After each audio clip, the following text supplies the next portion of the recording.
Miércoles 9 de agosto, bienvenidas y bienvenidos a este espacio de noticias donde le contaremos qué pasa en el país y en el resto del planeta. Gracias como siempre por preferirnos.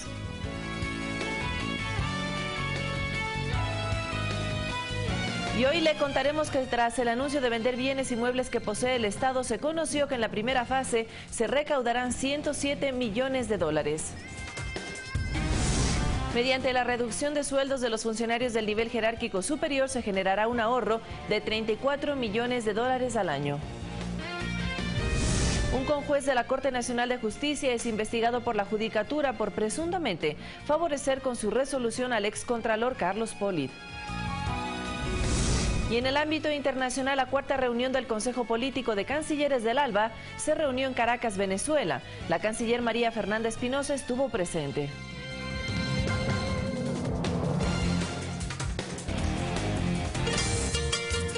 Esta es una semana corta de actividades porque se viene el feriado. Atención, vemos en este momento una panorámica de una parte del norte de Quito, la capital de los ecuatorianos, la más antigua de Sudamérica y de la provincia de Pichincha.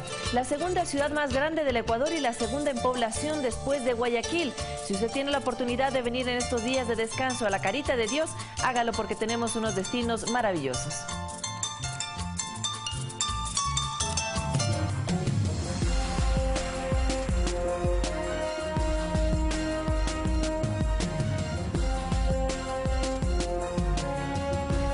Comenzamos tras el anuncio del presidente Lenín Moreno de vender bienes inmuebles que posee el Estado. Se conoció que en la primera fase se recaudarán 107 millones de dólares por la venta de 333 bienes. El dinero recaudado financiará la misión Casa para Todos. El anuncio lo hizo el presidente de la República en su informe semanal de los lunes. En una primera etapa, Inmobiliar sacará a la venta 333 bienes que ya se encuentran priorizados. Vamos a intensificar esta venta.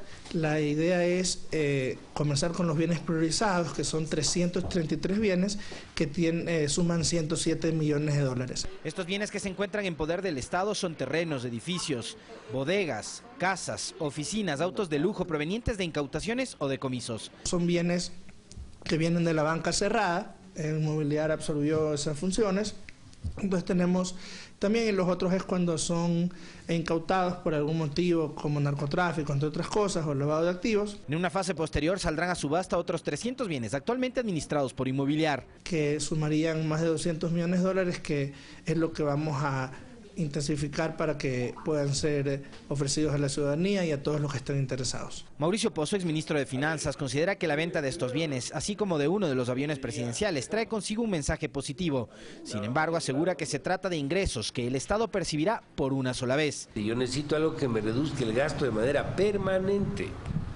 Entonces eso es un tema que igual tiene que hacerse, pero que resulta también insuficiente. Alexis Moncayo, Ecuador TV. Y 9 propiedades del Estado ubicadas en la provincia de Manabí también serán vendidas. Con esta medida se espera recaudar 2.661.000 dólares.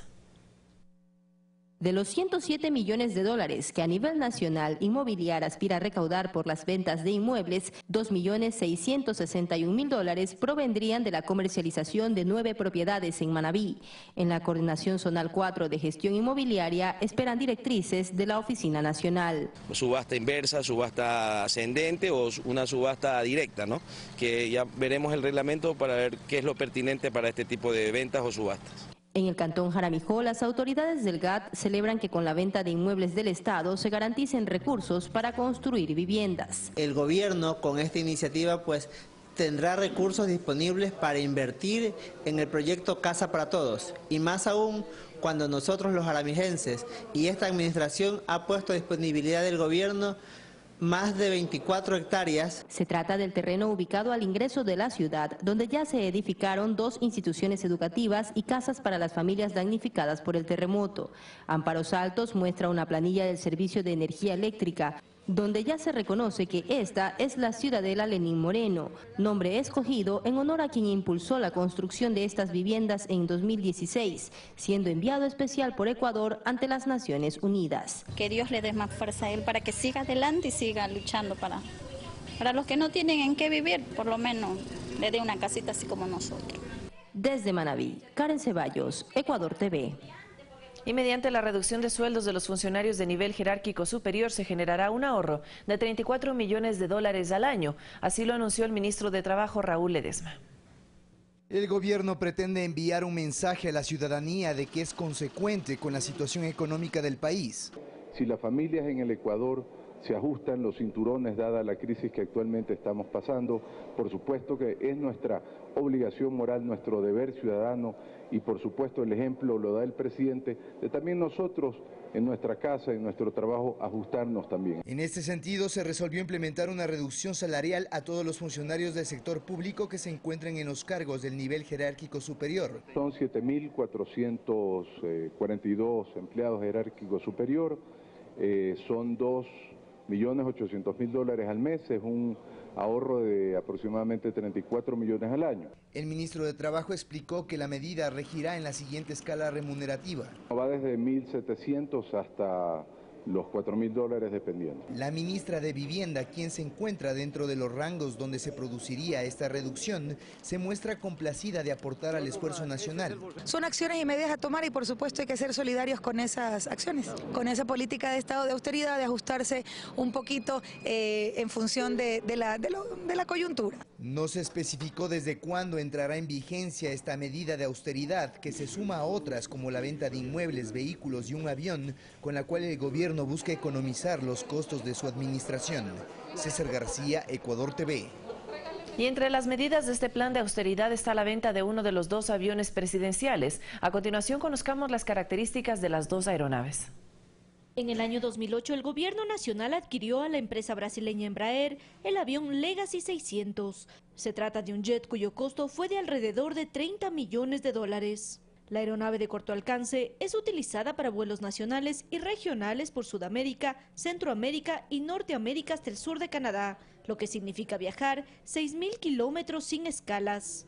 El avión de tipo ejecutivo tiene capacidad para 13 pasajeros distribuidos en 3 cabinas, además de sistema de internet, enlace de datos, enlace de voz y un programa para realizar videoconferencias. Mientras que en el año 2013, el gobierno adquirió un segundo avión presidencial Falcon 7X de la firma francesa Dassault. Se trata de un jet ejecutivo de largo alcance y cuyo costo fue de alrededor de 50 millones de dólares.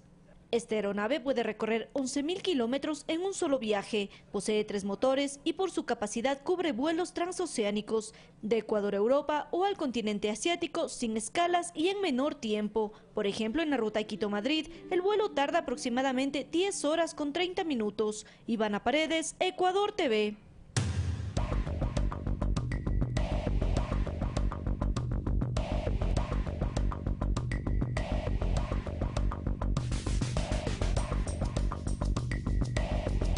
Crece la expectativa en la provincia de Cotopaxi. En el cantón Salcedo se iniciará la construcción de viviendas de la misión Casa para Todos. Dicho plan también generará plazas de trabajo y dinamizará la economía local. Tras un recorrido de los representantes de la Municipalidad de Salcedo y las instituciones gubernamentales de lo que será el inicio del programa Casa para Todos, los habitantes del cantón esperan con optimismo la ejecución de las viviendas, ya que esto generará trabajo sobre todo en el sector de la construcción y dotaría de viviendas a quienes lo necesitan. La situación de la vivienda en el sector urbano y rural del cantón Salcedo es necesaria, hay muchas personas que lo necesitan, gente de pocos recursos económicos, que esto va a ayudar mucho al déficit de vivienda que existe en el cantón. Vicente Tibán, concejal de la Municipalidad de Salcedo, hace un llamado a las autoridades nacionales para que en conjunto con planes sociales en favor de la población vulnerable se fortalezca acciones que generen seguridad ante fenómenos naturales. Sabemos de que se va a construir en el sector de Río Torsto, en el barrio La Argentina, ver que no estés en una zona de riesgo también, porque las riberas del río Cutuche hasta una cierta distancia también están localizadas en una zona de riesgo. Los programas sociales como Casa para Todos no solo beneficiarán a los adjudicados con una vivienda, sino al resto de la población que verá mejorar en seguridad en su entorno. Pues me parece muy buena obra que piense hacer el gobierno, ya que esto también daría muchos beneficios al barrio, a las personas que sean beneficiadas con este plan que está haciendo el gobierno. Para este miércoles se espera la llegada del presidente Lenín Moreno al Cantón Sichos, quien recibirá el informe de los diálogos con las nacionalidades, que coincide con la conmemoración del Día Internacional de los Pueblos Indígenas. En Cotopaxi, Máximo Barba, Ecuador TV. Y 35 mujeres reciben capacitación para el levantamiento del registro social del programa Toda una Vida. Son las primeras en conformar las brigadas denominadas Las Manuelas. El edificio de la Gobernación de Manabí es por estos días el punto de concentración de las manuelas. Ellas reciben capacitaciones vía online, pero ya han salido a hacer levantamiento de información en Portoviejo y Manta, cantones donde ya inició la misión Casa para Todos, que es un eje del plan Toda una Vida. Estas mujeres se sienten muy contentas de formar parte de este proyecto gubernamental. Es como dice nuestro presidente Lenín, que está con sus manos abiertas para todas. Y compartir en este proyecto que el presidente ha dado. Porque nos ayuda a sensibilizarnos con los sectores vulnerables que necesitan apoyo de todos nosotros. Que se encuentran en las zonas más remotas, a visitarlos a ellos para conocer en sí la situación, cómo están. El gobernador de la provincia indica que la preparación de las manuelas será constante por la responsabilidad encomendada. No es una actualización ligera, no son datos tan sencillos ni simples, sino que también es información de variables, tanto económicas como sociales. Y que si bien su presencia en territorio no ha sido muy publicitada, el trabajo de ella será fundamental, pues servirá para localizar a los beneficiarios directos de los programas sociales del gobierno. 35 manuelas en la provincia de Manabí, que vienen de cantones como Portoviejo, Chone, Manta, 24 de Mayo. En Manabí, la misión Casa para Todos construye las primeras 520 viviendas y continúa localizando terrenos para nuevos proyectos habitacionales. Karen Ceballos, Ecuador TV. Y le contamos también que representantes del sector ganadero de la provincia de Santo Domingo de los Áchilas expusieron sus planteamientos, mismos que serán incluidos en la Gran Minga Agropecuaria. Esta mañana el subsecretario de Ganadería, Javier Jurado, dialogó con autoridades de la Asociación de Ganaderos de Santo Domingo de los Áchilas, ASOGAN. En el marco de este encuentro se establecieron compromisos entre el MAGAP y representantes del gremio, con el propósito de impulsar e incentivar al sector ganadero. Santo Domingo es una de nuestras provincias que más aporta a la economía nacional. Tienen una feria súper grande, creo que hay que trabajar mucho con Agrocalidad por el tema sanitario, ir condensando temas que son de interés para fortalecer al sector. Los representantes de ASOGAN ven con gran optimismo este tipo de diálogos destinados a buscar los mejores mecanismos de desarrollo y trabajo en conjunto. Para mí ha sido una reunión muy positiva, porque lo importante, como está llamando el presidente Moreno, es la unidad de todos los sectores. En ese sentido, pues nosotros como Santo Domingo siempre estamos apoyando al sector productivo. Otro tema abordado fue la Gran Minga Nacional Agropecuaria. En torno a ello, Javier Jurado, titular de la Subsecretaría de Ganadería, resaltó varios de los réditos que obtendrían los ganaderos. No se puede hacer ganadería sin propiedad de la tierra. La Gran Minga espera entregar 300.000 escrituras, trabajar con el seguro ganadero. Ya tenemos un primer paso que es en el tema subasta de importaciones. Varios de los ejes que contempla la Gran Minga Agropecuaria, como el acceso al mercado, entrega de kits agrícolas y ganaderos, asistencia técnica, entre otros, llaman mucho la atención de quienes se dedican a esta actividad económica. Es por ello que expresan estar de acuerdo con esta iniciativa liderada por el presidente Moreno. Yo bien, porque siempre lo que allá llegan, ahí nos aconsejan que tenemos que cuidar bien el ganado. Allá nos asesoran. Yo veo de buena iniciativa lo que está haciendo el gobierno, abrir mercados para que haya mayor venta de carne. Desde Santo Domingo de los Áchilas, Jennifer Ramón, Ecuador TV.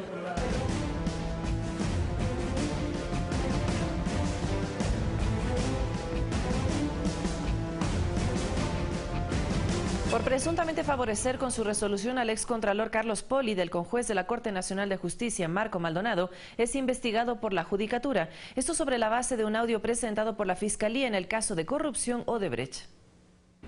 En la formulación de cargos en contra del excontralor Carlos Poli por concusión, el fiscal Carlos Vaca Mancheno presentó una grabación de una conversación entre el ejecutivo de la compañía Odebrecht, José Conceizao Santos Hipólит. En dicho audio, Conceizao Santos preguntó sobre la denuncia de la autodenominada Comisión Nacional Anticorrupción en torno a la refinería del Pacífico, y el excontralor respondió que le pidió al juez que la declare maliciosa y temeraria. Ante esto, este martes, el presidente del Consejo de la Judicatura, Gustavo Yalc, anunció que se abrió un expediente en contra del conjuez Marco Maldonado. Vamos a investigar la relación existente entre lo que se menciona en ese audio y lo que ocurrió en esa providencia judicial.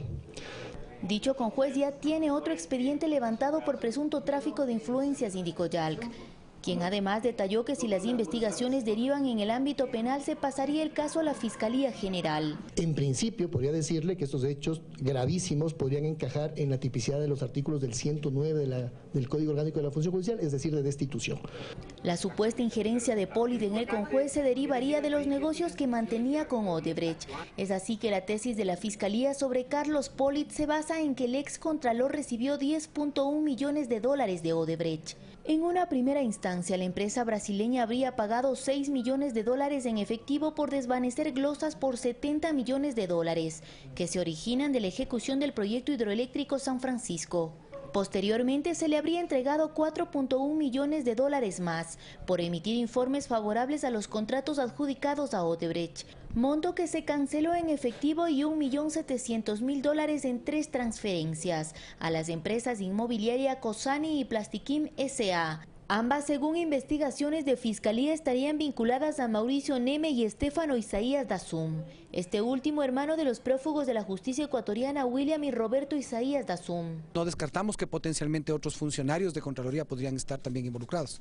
Aunque se dictó orden de arresto domiciliario en contra de Carlos Polit, el exfuncionario se encuentra en Estados Unidos. Olga Velasco, Ecuador TV. Y hoy está previsto que el vicepresidente Jorge Glass acuda a la Fiscalía a rendir su versión libre y sin juramento en la investigación de asociación ilícita por el caso Odebrecht, proceso en el que 7 personas están vinculadas, entre ellas el tío del segundo mandatario, Ricardo R., quien habría recibido más de $13 millones por parte de la empresa brasileña. Y la autodenominada Comisión Nacional Anticorrupción se mostró a favor de las acciones del gobierno contra la corrupción, en su lucha contra la corrupción. Una de ellas es la extradición de exfuncionarios acusados de varios delitos, como lavado de activos, entre otros. Tras pedido del presidente de la República, Lenín Moreno, a los altos ejecutivos de Estados Unidos, España y Argentina que intercedan con el gobierno estadounidense para que Carlos Pareja Yanuseli sea extraditado al país como el principal responsable de la corrupción petrolera hasta ahora. Se generan reacciones por parte de representantes de la Comisión Nacional Anticorrupción. Lo que es vergonzoso es que todos los rateros van a parar en Miami. Entonces hay que decirle al presidente Trump, expulse a los rateros que están llevándose la plata a los Estados Unidos, no les expulse a los pobres ecuatorianos que van a sacarse el sucio trabajando. Definitivamente veo yo que eso es algo que no podemos aceptar. El ministro de Hidrocarburos, Carlos Pérez, aseguró que al promoverse la extradición de Estados Unidos, se busca que Capaya sea juzgado con las leyes ecuatorianas, tema con el que está de acuerdo Francisco Huerta, ex miembro de la Comisión de la Verdad. Para todos los casos que requieran extradición hay que insistir en solicitarla. Eso podría haber evitado incluso que se nos vayan algunos peces gordos que ya se nos han ido. Lo propio señala Marcelo Merlo de la Comisión Anticorrupción frente a las decisiones tomadas en los últimos días por parte del jefe de Estado. Las declaraciones que ha hecho el presidente de la República respecto de que se denuncie la corrupción y que aquellos funcionarios que están involucrados directa o indirectamente la denuncien, so pena de renunciar, yo creo que es muy importante. En el puerto principal se realizó la posesión de la directiva de la Comisión Anticorrupción Capítulo Guayaquil, con la participación de 15 organizaciones de la Mesa de Convergencia. Guadalupe Ayoví, Ecuador TV. Y en este mismo tema, un grupo de empresarios presentó ante el Frente de Transparencia sus iniciativas para la lucha contra la corrupción. Richard Martínez, presidente del Comité Empresarial Ecuatoriano, fue el encargado de exponer ante los integrantes del Frente de Transparencia las propuestas como la de fortalecer los controles en la contratación pública. Varias de ellas tienen que ver, por ejemplo, con el rol de la Contraloría, los informes previos, que deberían ser parte de un proceso en el cual exista más espacio para el control de la obra pública y la transparencia. Tema en el que el jurista Javier Zavala Egas, miembro del Frente conformado por decreto presidencial, también encendió las alarmas. El tema de la contratación pública es un tema muy sensible en donde sí ameritarían muchas reformas. Desde el sector empresarial plantean dar paso a la creación de un comité privado anticorrupción. Que buscará generar mecanismos internos hacia la actividad privada empresarial de compliance, de gobierno corporativo, de códigos de ética. Nosotros tenemos que concentrarnos en la competencia que nos ha dado el presidente, que es esencialmente política pública de mediano y largo plazo, y la definición de normativa y proyecto normativo que pueda tener un impacto en el corto plazo para fortalecer la institucionalidad en la promoción de la transparencia. En los próximos días, los 9 miembros del Frente de Transparencia esperan tener listo el informe con las recomendaciones que será entregado al presidente de la República. Alexis Moncayo, Ecuador TV.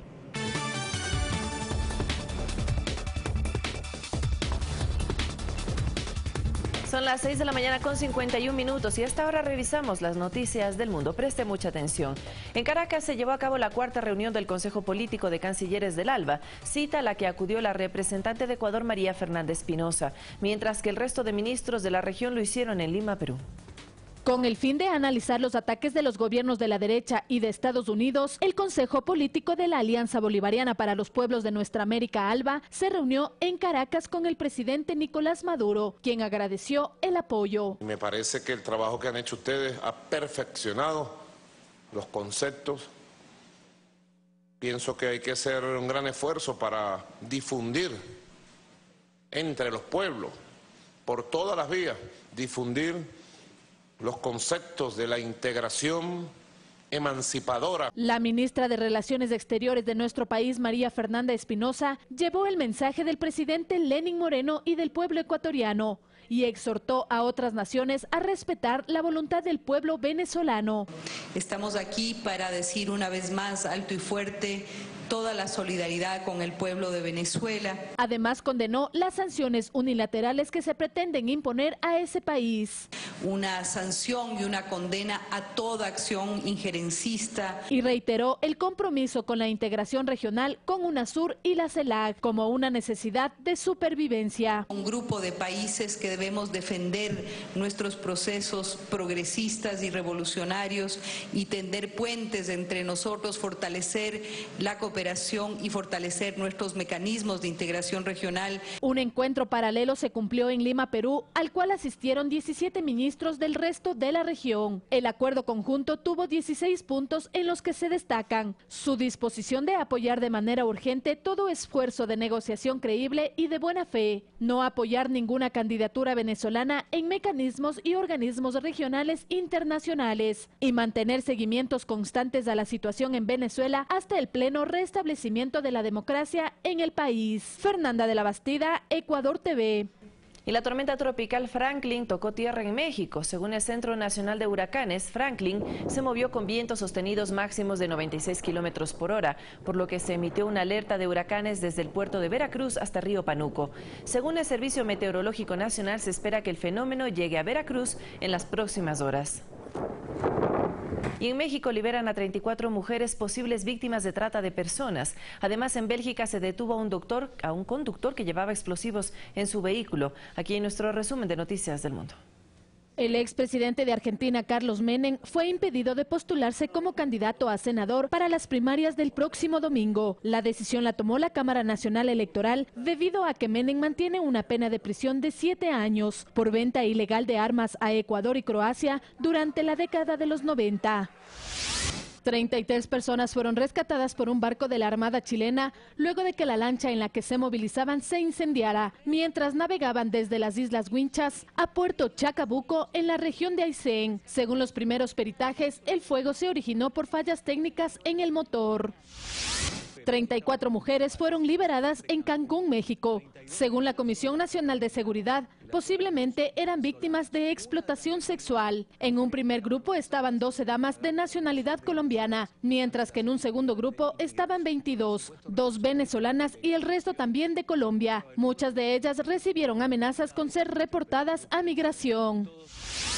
La policía de Bruselas detuvo al conductor de un vehículo, quien afirmó que llevaba explosivos. El incidente tuvo lugar afuera de la estación Molenbeek, lo que obligó a la policía a bloquear la zona y aumentar la seguridad. El sospechoso, un ciudadano de Ruanda, es desconocido por la justicia belga y tiene un comportamiento bastante desequilibrado, según fuentes de la Fiscalía. Fernanda de la Bastida, Ecuador TV. Los medios públicos están a su servicio y tenemos más información en nuestros portales electrónicos. Revisemos algunos titulares. Vamos hasta la Agencia Pública de Noticias Andes. Empresarios turísticos mostraron interés en invertir $500 millones en Ecuador. Presidente de Ecuador ratifica apoyo a los gobiernos parroquiales rurales. Canciller de Ecuador rechaza sanciones unilaterales contra Venezuela. María Fernanda Espinosa estuvo ayer en el encuentro del ALBA. Veto parcial del Ejecutivo de Ecuador busca aplicar de manera efectiva ley sobre paraísos fiscales. Y tenemos una más. Ecuador asiste en Caracas a la 6ª reunión del Consejo Político de Cancilleres de la ALBA. Es información que reseñamos hace pocos minutos aquí en Noticias 7. Nos vamos hasta el decano de la prensa nacional, diario El Telégrafo. Inmobiliar captaría 307 millones con la venta de bienes en 2 fases. Ahí está el desglose también para que usted conozca un poco más de este plan de austeridad del Gobierno Nacional. Y por el Día Nacional de la Cultura, reabrirán 3 repositorios, 2 aún se readecúan. La distensión se abre paso en el movimiento de gobierno tras una semana de crisis. 3 indígenas hablan de los avances y los pendientes de los derechos de sus pueblos y parroquias rurales serán prioridad para el Ejecutivo. Noticias del mundo, de la cultura, de la justicia y el entretenimiento en este portal de noticias de los medios públicos. Y aquí en Canal 7 tenemos también mucha programación a su servicio para que usted disfrute junto a su familia del debate, de la opinión y por supuesto del entretenimiento. Café TV hoy a las 8 de la mañana con 30 minutos y también tendremos un programa especial para la familia ecuatoriana en nuestro programa Al Mediodía. Le esperamos a las 12 en punto. Tenemos que hacer nuestra primera pausa, pero al regresar construiremos Pensamiento Crítico de la mano de Carlos Rabascal. No se lo pierda al volver, también tenemos las condiciones del tiempo, así que preste atención a lo que viene a continuación.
Claro, ese es el tiempo. 5 mujeres. 5 historias. Y era la más popular. 14 años después. Porque si hace el sexo ya le puedo comprar ropa. Va cayendo una lágrima en tu mejilla. En primer plano, Solo Cine Ecuatoriano presentamos una historia de Anaí Jonaisen y Daniel Andrade. Esas no son penas. Este domingo 22 horas.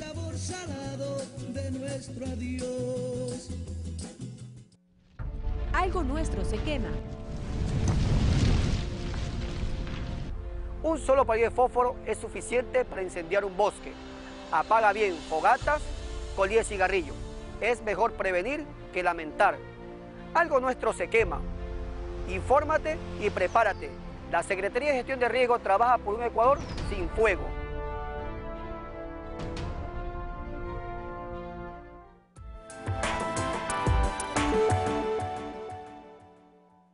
Le invitamos a ver El Otro Lado de, un programa basado en entrevistas a personalidades ecuatorianas que han sido reconocidas a nivel nacional o internacional por su trayectoria, la trascendencia de sus logros y la importancia alcanzada en sus aspectos políticos, deportivos, culturales y sociales.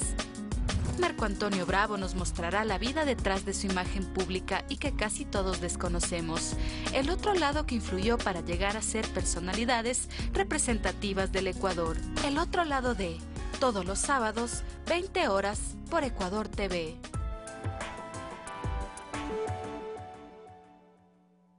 En la Sociedad de Lectores de El Telégrafo hay personas que comparten tus gustos y aficiones. Por ejemplo, Luna, que le encanta el entretenimiento y el arte. A Edu le apasiona la tecnología y la innovación. Y el decano cuida tanto de su auto como de su salud. Todos ellos descubren grandes descuentos y beneficios. Únete en www.sociedaddelectores.com.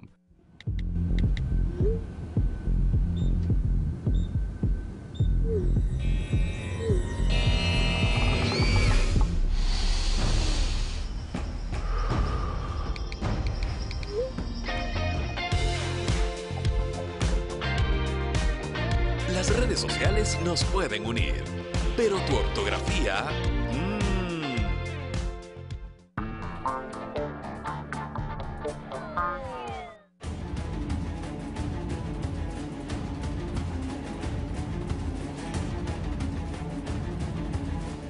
Bienvenidos amigos televidentes, Pensamiento Crítico, Carlos Rabascal. Iniciamos con Virgilio Hernández, luego estaremos con Andrés Ortiz, analista político, primero Virgilio, consejero presidencial, y luego cerraremos con María Luisa Maldonado, concejala del Distrito Metropolitano de Quito, para hablar sobre el contrato del metro y el tema de Acciona Odebrecht. Con Virgilio Hernández conversaremos, y ya está aquí en los estudios de la ciudad de Quito, quien los saluda y le doy la bienvenida, sobre la ruptura irreconciliable Alianza País.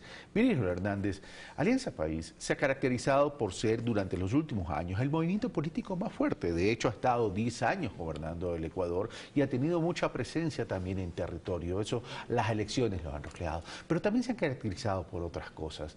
Es la diversidad de pensamientos ideológicos al interior de Alianza País. En ese sentido, más allá de la diferenciación de pensamiento ideológico, de sus ideologías, también hay intereses políticos diversos.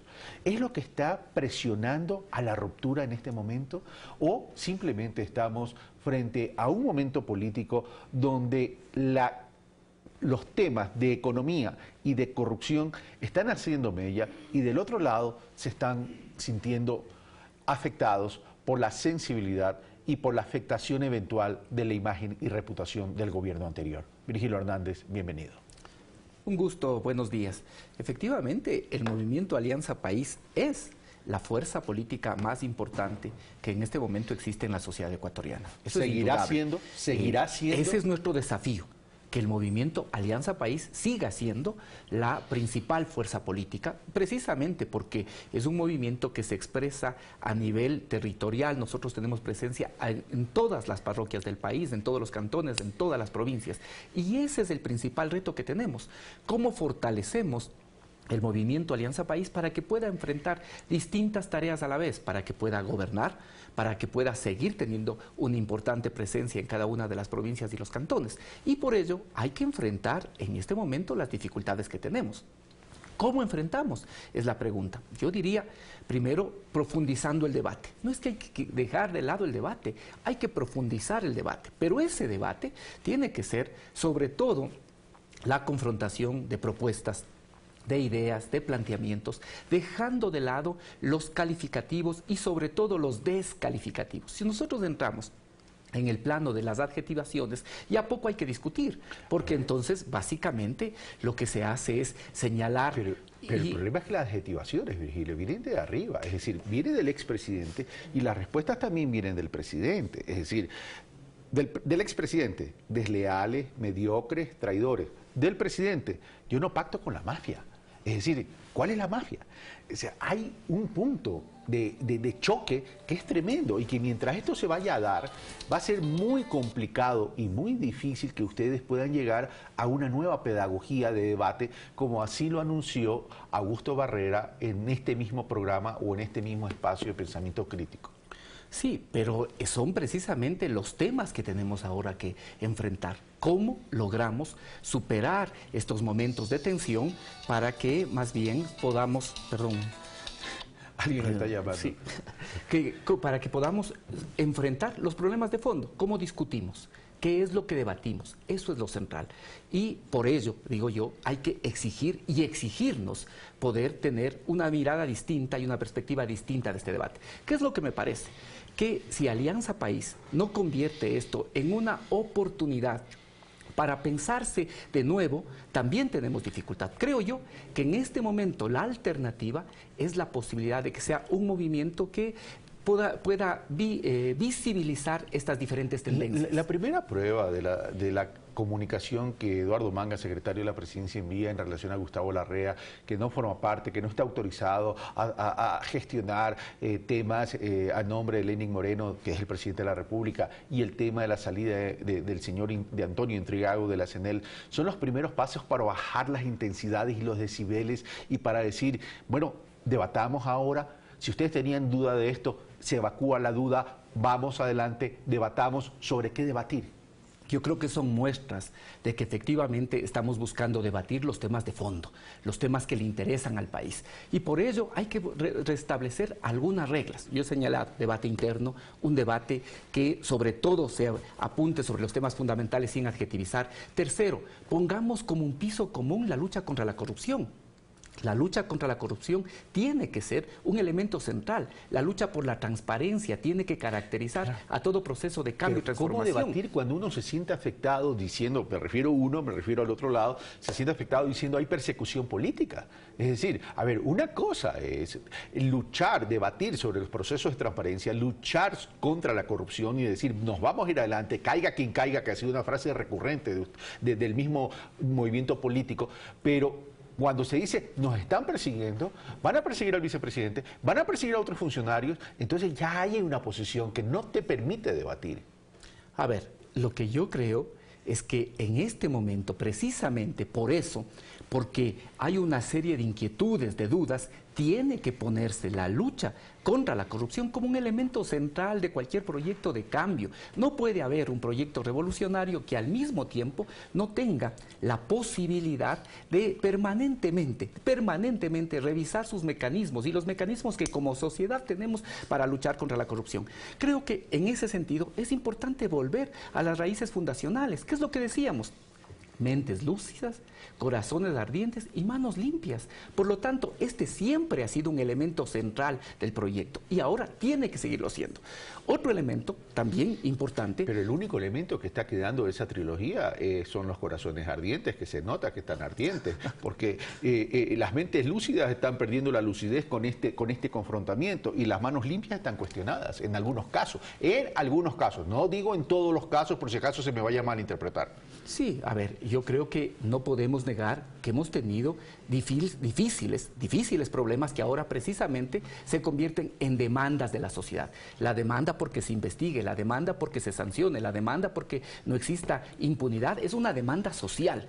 Por ello es más urgente que nunca volver a esas raíces fundacionales. Y en el tema de la economía, que es un eje central. A ver, en la campaña era el eje central del debate, que lamentablemente también fue light en términos de tratamiento, fue muy liviano, muy superficial. Y en este momento, aparentemente el debate de la economía es si hubo o no hubo mesa servida, y se entiende la economía como un problema financiero de liquidez y no en su conjunto, y hay una postura, no, yo lo que hice es bien, pero no, aquí no hay una mesa servida y estamos en una situación crítica, pero vamos a salir. Eso no es la manera de debatir, la economía es tremendamente sensible. A ver, me parece que es lógico que existan dos perspectivas. Que por un lado exista la perspectiva del presidente que sale o que salió de funciones y por otro lado también la del que asume. Pero hay ahí también un piso común. Todos sabemos que hemos enfrentado unos años muy difíciles, que todo lo que significó la afectación y los choques internos a la economía ecuatoriana generaron dificultades muy grandes. Todos sabemos lo que implicó para el país, por ejemplo, la disminución de los precios del petróleo o lo que significó la revalorización del dólar, sumado a eso la devaluación de los países vecinos. Todos sabemos ese choque externo que afectó a la economía ecuatoriana. Sabemos también que hay una situación difícil y, como lo ha señalado el presidente Lenín Moreno, que a pesar de esa situación difícil, también hay un proceso de recuperación. El presidente Lenín Moreno ha sido enfático en señalar que hay siempre camino para la esperanza, de tal manera que también en esto hay un piso común. Me parece que estos son precisamente los temas que tenemos que enfrentar con unidad. ¿Cómo vemos esta perspectiva del país? Por eso yo señalo y planteo, lo he venido planteando al interior del movimiento. Me parece que ahora también nos toca ver cómo logramos un proceso de mayor unidad en el movimiento. Y esa mayor unidad en el movimiento es reconociendo que existen distintas posiciones, que esas posiciones incluso puedan organizarse en forma de tendencias internas. Cuando hablas de posiciones, Virgilio Hernández, ¿estamos hablando de posiciones en función del gobierno anterior versus el gobierno actual, o estamos reconociendo que al interior de Alianza País, al mejor estilo del peronismo, hay distintas tendencias ideológicas y que por tanto siempre van a chocar, y que esa es la clave para poder procesar esas diferencias ideológicas y poder sacar el movimiento adelante? ¿A eso te refieres? Sí, por supuesto, pero en el movimiento Alianza País no ahora, siempre han existido distintas posiciones, y esto no solo es característica del peronismo, hay ahora partidos progresistas, democráticos, de izquierda moderna, que se organizan en función de tendencias, en función precisamente de distintas corrientes. El mejor ejemplo es el Frente Amplio, por ejemplo, aquí en la región. En el Frente Amplio coinciden desde lo que era el proceso de la democracia cristiana hasta el MPP del expresidente Mujica. Todas esas corrientes conviven al interior de una misma fuerza política. Por lo tanto, ahora en el movimiento país también nos toca de este momento de crisis pensar en un momento de oportunidad. ¿Cómo logramos efectivamente tener una unidad superior que permita que las distintas posiciones puedan expresarse, pero que mantengamos objetivos comunes? Y aquí hay razón efectivamente para poder tener sus objetivos comunes. Por eso es necesario recuperar algunas reglas básicas. El debate sin calificativos, el pensar y asumir que la lucha contra la corrupción es una lucha de todos, la lucha por la transparencia es una lucha común, el lograr que el movimiento país pueda expresar esta diversidad de criterios que ha existido, como lo ha existido siempre, pero ahora busquemos transparentar y busquemos estructurar el movimiento de mejor manera. Y eso sí, me parece que un elemento que es fundamental es que podamos parar estos afanes de la falsa izquierda de afuera, también la que puede haber adentro, y también de los sectores de oposición que ven en el declive del movimiento Alianza País una oportunidad de acumulación. Yo creo que nosotros tenemos que cerrar filas y seguir consolidando este proceso de cambio y transformación en este nuevo momento. Declive es un reconocimiento entonces que Alianza País se está diluyendo dentro de estas discusiones y se está debilitando. No, es básicamente advertir, es señalar que la pretensión de ciertos sectores es precisamente que haya colapso en Alianza País, porque eso podría permitir acumular en recompensas. ¿Tienen temores de la posición del bloque de Alianza País en la Asamblea Nacional Legislativa frente a todas las propuestas de reforma que puedan presentar, por ejemplo, como programa económico? El presidente de la Asamblea ha sido enfático en señalar que hay un respaldo del bloque del movimiento Alianza País al gobierno del presidente Lenín Moreno. Pero indudablemente, si no se recupera también la unidad y estos mecanismos de debate, lo que podemos tener efectivamente más adelante es que incluso esta crisis interna del movimiento pueda generar niveles de inestabilidad institucional. Por ello es fundamental que recuperemos también los mecanismos para tratar estas diferencias al interior del movimiento país. Pero el presidente Serrano, el presidente de la Asamblea Nacional Legislativa, mandó un mensaje fuerte para un momento muy delicado. Señor Gustavo Larrea, no nos llame, no nos divida, cuidado con el hombre del maletín. Es un mensaje tremendamente fuerte para un momento tan delicado y sobre todo desde el movimiento, desde la legislatura al propio gobierno nacional. Y por eso también la reacción oportuna del presidente Lenín Moreno señalando si esas cosas se están haciendo, que además tienen que investigarse porque pueden constituir incluso hechos que están reñidos con la ley, eso tiene que investigarse, pero la posición del presidente Lenín Moreno ha sido muy clara y además muy oportuna. Si eso se está haciendo, eso no se puede hacer a mi nombre, yo lo desautorizo cualquier tipo de acercamientos en esa dirección. ¿Para qué? Para permitir, para poder establecer señales que permitan recuperar la posibilidad de unidad en el movimiento y de que podamos debatir estos problemas y los problemas que le interesan al país para profundizar precisamente la revolución ciudadana. Ok.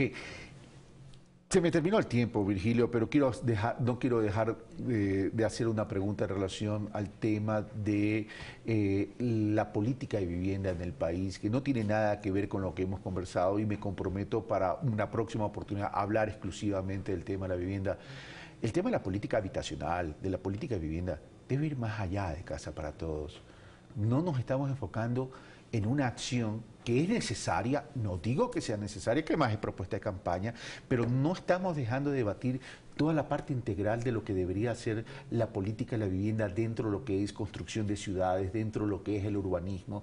Y cuando hablo de urbanismo, ojo, no estoy excluyendo lo rural, tampoco en ese sentido. No estamos cometiendo ese error, Virgilio Hernández. Sí, efectivamente es un tema que debemos conversar con profundidad, pero solo señalo el tema y la propuesta de campaña de la misión Casa para Todos, del plan Casa para Todos, es el elemento central, con seguridad, de toda una política de hábitat y vivienda que se viene desarrollando, de toda una política en la que buscamos no solo atender a la población que está en situación de extrema pobreza, de vulnerabilidad, sino también en la que estamos buscando abrir diferentes alternativas que permitan generar toda una política consistente destinada a atender el déficit habitacional en el Ecuador, pensando, por ejemplo, en alternativas como lo que es créditos hipotecarios para los ciudadanos que ganan entre 1 y 2 remuneraciones mensuales unificadas, créditos que sean a largo plazo, créditos que no tengan entrada, créditos que además puedan financiar vivienda de menos de $20.000, por ejemplo. Este es uno de los temas importantes, creando también la posibilidad de un verdadero banco de suelos que haga posible atender el déficit habitacional de aquí al futuro, no solo para los 4 años, sino construyendo una política pública de vivienda, acuerdos con los gobiernos provinciales, con los gobiernos municipales, para poder atender los déficits habitacionales. ¿Cómo nos enfocamos en la vivienda rural? Para que las personas que están dedicadas a la actividad agrícola no tengan que pensar en salir a las ciudades, sino también poder atender esas demandas también en el sector rural. ¿Cómo logramos avanzar en lo que usted ha señalado, en la densificación de las ciudades, en aprovechar el suelo vacante, en construir en altura? Todos son estos temas que estamos conversando como parte de una política habitacional, como usted bien ha señalado, que tiene como un elemento central al plan Casa para Todos, pero que va mucho más allá de esto. Ok, me comprometo a hacer ese programa porque es tremendo para las ciudades y no solamente, y cuando hablo de las ciudades, yo quiero poner énfasis en las pequeñas, sobre todo, y en las medianas. Bueno, se nos terminó el tiempo. Siempre un gusto. Una pausa y regresamos.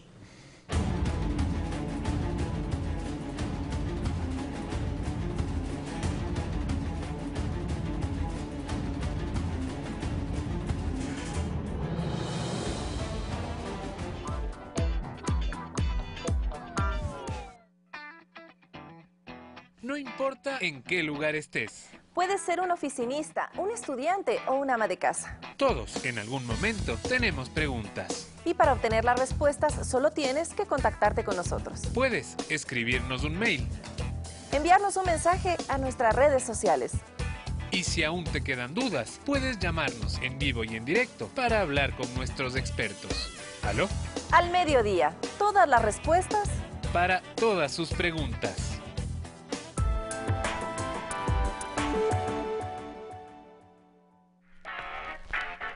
Grandes Maestros presenta a Tomás Macaulay.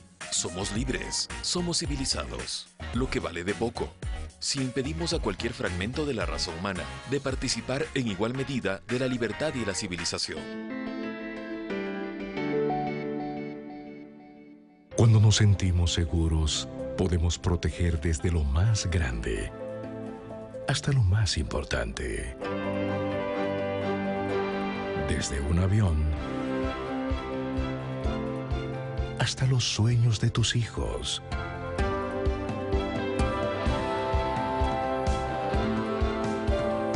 Cuando nos sentimos seguros, podemos alcanzar todo lo que nos propongamos, como ser la aseguradora número 1 del país. Seguro Sucre, más seguros que nunca. Hoy, Itoco tiene un nuevo reto. Ajá. El señor Miura me ofreció una tela barata de excelente calidad. ¿Ah, sí? Pero son 500 metros. Ah. Le dije que yo jamás podría venderlo sola, pero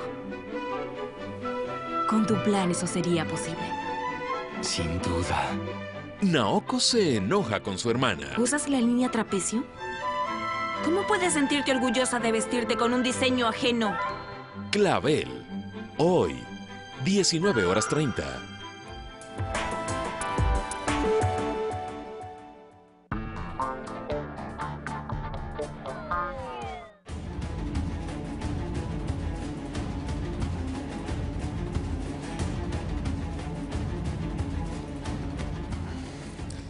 María Luisa Maldonado, concejala del Distrito Metropolitano de Quito, se encuentra con nosotros. María Luisa, muy buenos días, bienvenida, por cierto. En el año 2016, las partes establecieron negociaciones para la salida de Odebrecht del consorcio. Sin embargo, Acciona, que es parte del consorcio, hace la transferencia por el pago de la parte correspondiente a la participación de Odebrecht. Y Odebrecht contesta: yo no puedo aceptar el pago porque la salida de Odebrecht del consorcio Acciona Odebrecht no se ha consumado. ¿Frente a qué estamos? ¿Y cuál es la realidad entonces del contratista frente al municipio metropolitano de Quito en relación a una obra que históricamente es la más importante, no solo de Quito, si yo no me atrevería a decir incluso una de las obras más importantes del país? Bienvenida, María Luisa Maldonado. Un saludo afectuoso a todos quienes nos están mirando, a ti, Carlos, gracias por la invitación.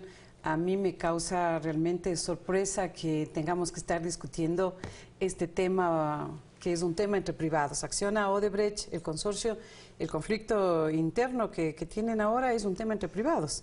Efectivamente quieren involucrar al campo político, en este caso al Consejo Metropolitano, que recién hoy por la tarde, Carlos, a pedido de varios concejales, nos van a informar qué es lo que está sucediendo.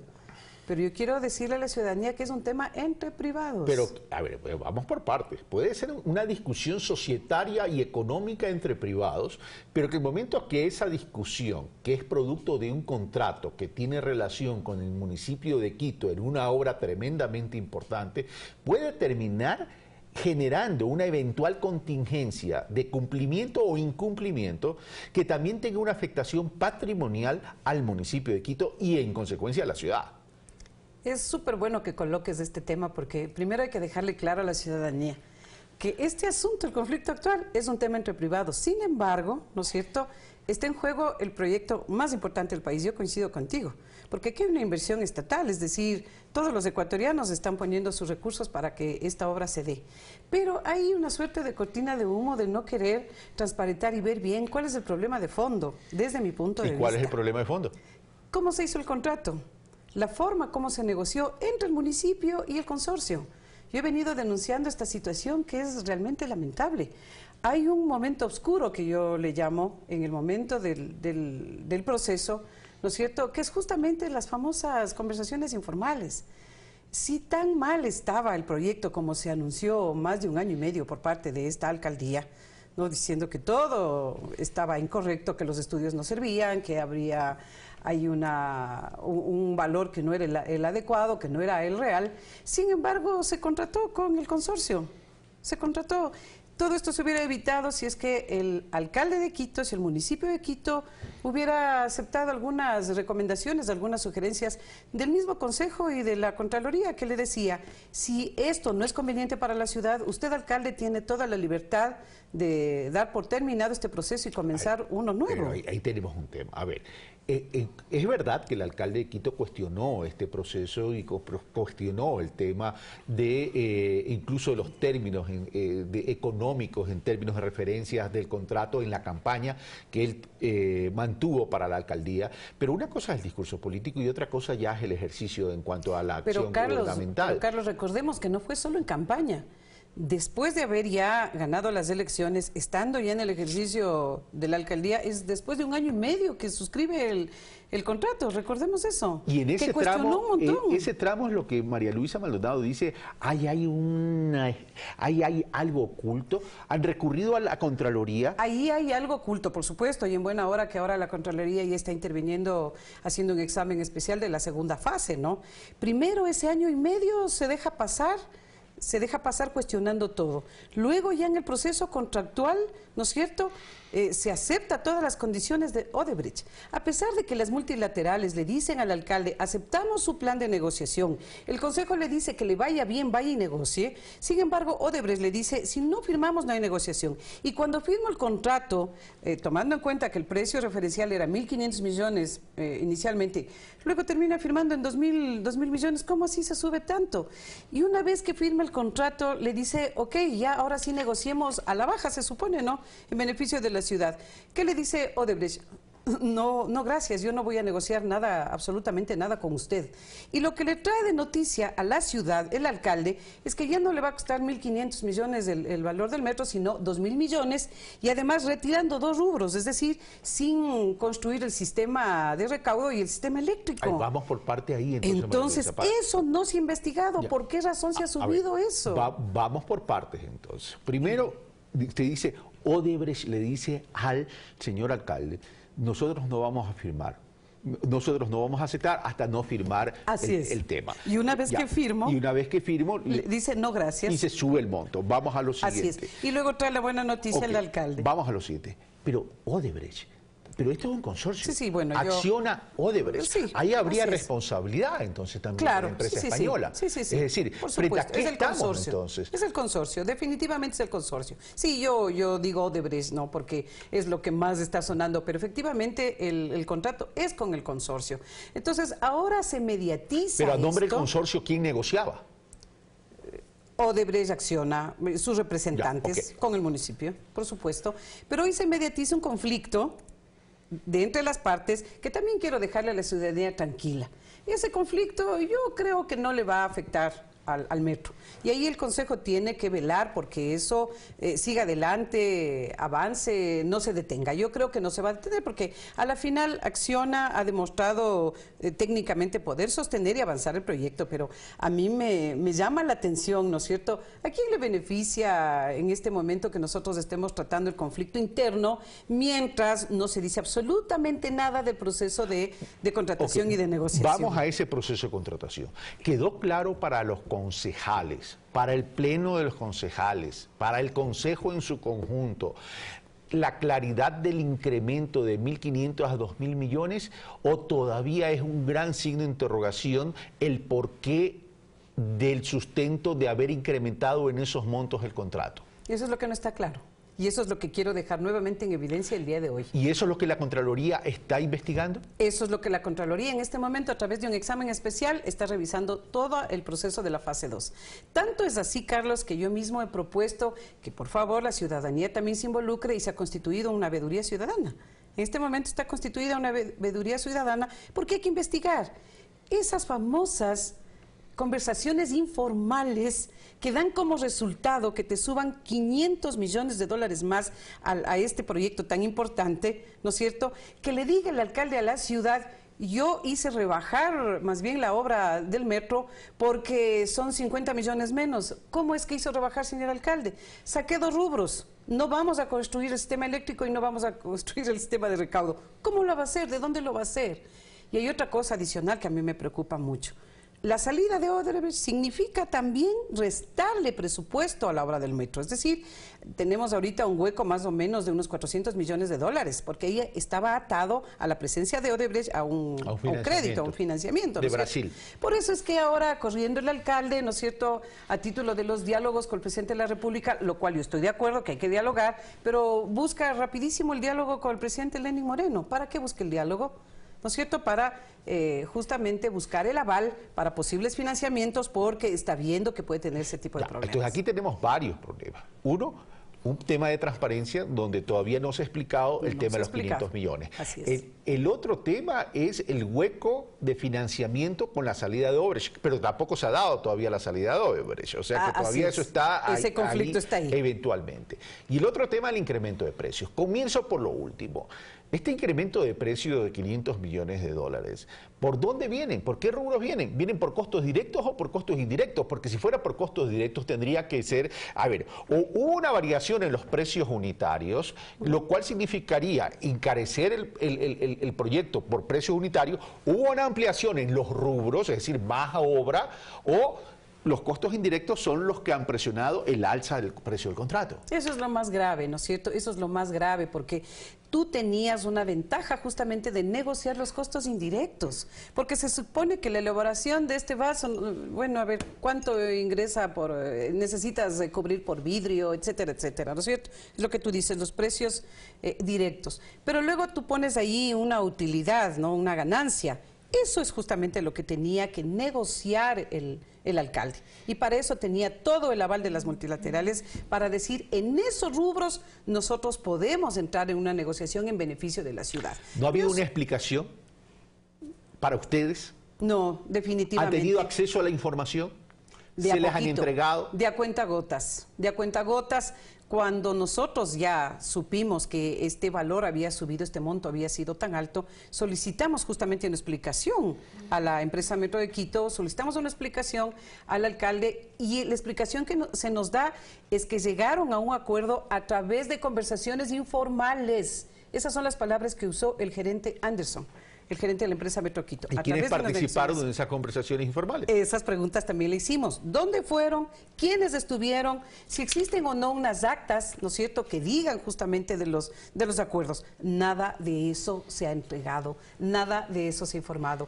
Ese proceso oscuro que yo digo aún no está esclarecido. Entonces, claro, se arma todo un show alrededor de la obra del metro, vamos poniéndole nombre a las tuneladoras, ¿no es cierto? Vamos a ver cómo es que la tuneladora trabaja y hay una suerte de cerco mediático respecto de lo otro que no se dice absolutamente nada.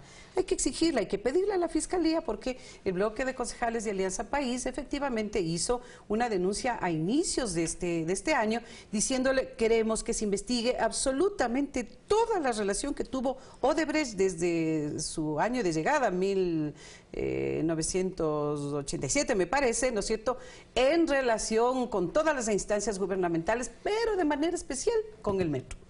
Fase 1, fase 2, todas las fases. Si se llega a instrumentar la salida de Odebrecht del consorcio, ya no se va a contar con esos 400 millones de financiamiento, estos son 400 millones distintos de financiamiento de Brasil. ¿Cómo se los piensa cubrir? Eso es lo que le hemos dicho al alcalde. ¿O se le piensa tocar la puerta a Carondelet para que a pretexto del diálogo haya una decisión de Carondelet para incluir un aval nuevo de 400.000 o que el Ministerio de Finanzas busque los 400 millones? Recuerde usted, Carlos, que eso ya sucedió. Uno de los primeros que dialogó con el señor presidente de la República fue el alcalde Rodas. Efectivamente, para rauda y velozmente, dice usted. Claro, nosotros los concejales también hemos insistido que por favor el señor presidente nos reciba. Hemos podido hablar con él sin duda a través de otros medios, ¿no? Para contarle algunos problemas que tiene la ciudad. Dentro de esto es el tema del metro. Golpeó las puertas de Carondelet, pidió el aval y en este momento se encuentra buscando el financiamiento porque le hace falta para dos rubros. El uno es la obra en sí. Por la salida de Odebrecht, ¿no es cierto? Los 400 millones. Claro, y la segunda, bueno, incluye los 400 millones, incluiría también la construcción del sistema eléctrico y del sistema de recaudo. Si yo le he dicho al alcalde, ¿quién va a pagar eso? Porque según él, eso era un beneficio para la ciudad, restarle estos 50 millones. O sea, la ciudad va a terminar pagando, todos vamos a terminar pagando, alguien lo tiene que hacer. ¿La empresa eléctrica hará el sistema eléctrico? Pero la empresa eléctrica tiene que cobrar esos rubros. Hay grandes signos de interrogación, María Luisa, sobre este tema, no solamente por cómo se da el contrato, no solamente por el tema Odebrecht, no solo por las implicaciones que pudiese traer el tema de la salida Odebrecht del consorcio, sino también, y esto un poco ha quedado ahí medio navegando en el tiempo y en el espacio, es el tema de realmente de la sostenibilidad en cuanto a la operación del metro, una vez que se lo termine. Es decir, ¿realmente ustedes están conformes con todo este análisis de factibilidad en términos de operación, sobre todo de las tarifas y del flujo de personas que va a ser usuarios del metro? ¿O eso tampoco se ha debatido en gran magnitud? Bueno, yo creo que el metro fue una obra bien pensada, ¿no? Desde la administración pasada, porque hay que decir que es una obra de la administración pasada y una obra de la Revolución Ciudadana, que tiene inclusive un modelo de gestión bien interesante, ¿no? La empresa metropolitana Metro Q es la que está pendiente de los recursos, es la que tiene tranquila la comunidad, digamos, ¿no? Luego tienes el contratista que viene a ser el consorcio, que en este caso yo vuelvo, insisto, y le digo a la ciudadanía que estemos más o menos tranquilos porque esa obra va a realizarse, va a llevarse adelante porque Acciona tiene toda la capacidad técnica para hacerlo. Pero luego hay otra empresa que es la que gerencia, que es la que administra el proyecto. Es decir, cuando hay cambios, cuando hay decisiones importantes que tomar, es esta empresa que administra el proyecto la que toma justamente las decisiones. Entonces hay un modelo de gestión muy interesante, ¿no? Que sostiene al proyecto. Entonces ahí todo lo establecido en el tiempo para que se lleve adelante el proyecto, todo el tema tarifario está bien pensado y está bien calculado, ¿no?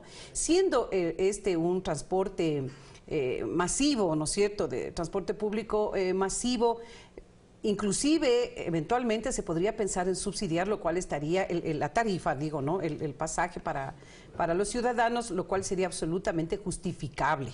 Pero el estudio arroja que no pasarían de los 40 centavos, ¿no?, el pago del transporte, así que en eso yo no le veo mayor problema. Más bien el consejo, nosotros debemos precautelar de que la obra continúe. Es el alcalde el responsable en saber qué pasa y cómo se resuelve este conflicto interno. Él tiene que estar muy pendiente que efectivamente eso se resuelva, pero no a nivel político, esa no es nuestra responsabilidad. Si no lo pueden hacer entre ellos y el alcalde, que es el que firmó el contrato, tendrá que hacérselo a nivel de la justicia. Y hay que ver a quién le conviene que salga Odebrecht. Más allá de nuestro deseo inmenso que se vaya, porque esta empresa ha causado tanto dolor, tanto daño, no solo a este país, ¿no?, sino ya vemos cómo ha causado tanto daño. Más allá de eso, que además tiene que ir respondiendo a la justicia ecuatoriana, nosotros tenemos que precautelar que este proyecto avance. Pero yo insisto, la Fiscalía y la Contraloría todavía tiene que decirle a la ciudad qué pasó, por qué tenemos 500 millones de dólares más en este contrato y cómo es que vamos a llevar adelante estas dos obras que faltan todavía. María Luisa Maldonado, muchas gracias por estar con nosotros. Gracias también. Bueno, nosotros habíamos anunciado también la presencia de Andrés Ortiz, analista político, para hablar sobre la coyuntura política ecuatoriana, pero me dicen por interno que no ha llegado a los estudios de la ciudad de Guayaquil. Voy a pedir informe, las razones por las cuales no ha llegado, pero les recordamos, este programa es en vivo. Y no tener una excusa y llegar impuntual o no llegar es una falta de respeto, no solo para el canal, para quienes hacemos pensamiento crítico, para quienes hacemos medios públicos, sino también para la ciudadanía. Bueno, soy Carlos Rabascal, un fuerte abrazo. Yo los espero el día de mañana.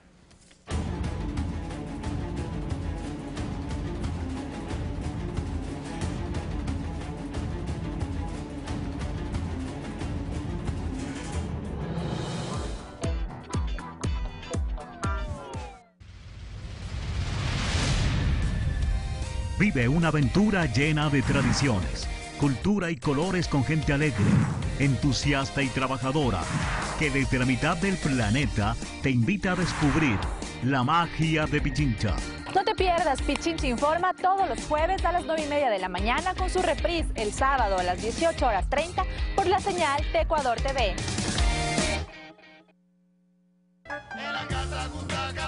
Hoy no se pierda Café TV porque le contaremos sobre los beneficios del plasma rico en plaquetas. Además, en nuestro segmento Loncheros, aprenda cómo se hacen las deliciosas tortillas de Tiesto cuencanas. Se acerca ya la fiesta de las luces y le contaremos más sobre eso. No se lo pierda, 8:30 de la mañana. Por Ecuador TV. Si pudiera ilustrarlo de alguna manera, te haría un cielo tipo 6:30. Los ecuatorianos somos gente valiente y con sed de libertad.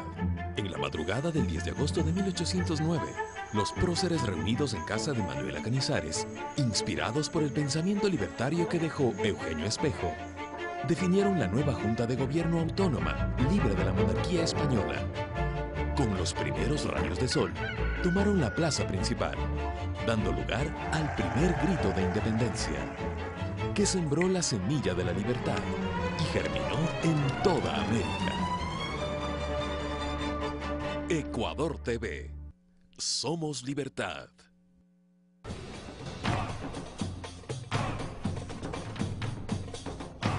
Historias de vida. Seres que asumen su propio destino como un desafío permanente. Somos memoria. Domingos 20 horas por Ecuador TV.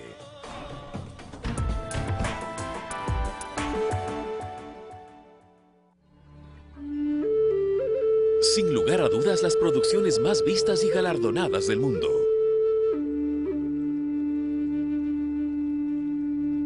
Documentales de gran interés y mundialmente reconocidos.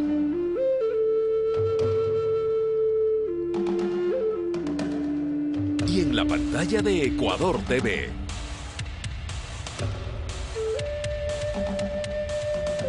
Los especiales de la BBC, de lunes a jueves 20 horas.